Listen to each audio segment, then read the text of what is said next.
এই দেশের জনগণের অর্থ যারা পাচার করছে, আইনের ভিত্তিতেই আমরা সকল প্রক্রিয়া গ্রহণ করব।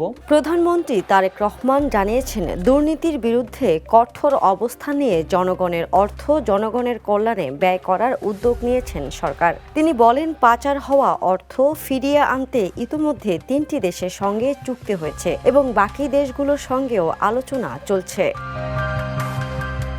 বুধবার জাতীয় সংসদের প্রশ্নোত্তর পর্বে তিনি এসব কথা বলেন। সরকার নির্বাচনে ইস্তেহার বাস্তবায়ন শুরু করেছে জানিয়ে প্রধানমন্ত্রী বলেন, ফ্যামিলি কার্ড, খাল খনন, ধর্মীয় ব্যক্তিদের ভাতা ও ক্রীড়া ভাতা চালু করা হয়েছে।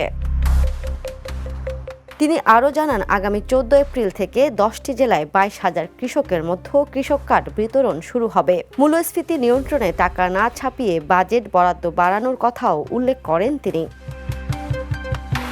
এ অর্থ বছরে প্রাথমিক বিদ্যালয়ের 2 লাখ শিশুকে বিনামূল্যে স্কুল ড্রেস দেওয়ার পরিকল্পনা রয়েছে। 4 বছরে 4 কোটি পরিবারকে ফ্যামিলি কার্ডের আওতায় আনার লক্ষ্য সরকারের।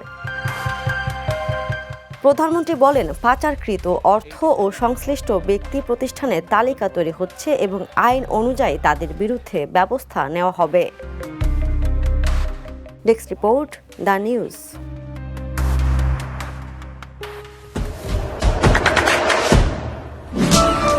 দেশে দেশে সবার সাথে দ্য নিউজ।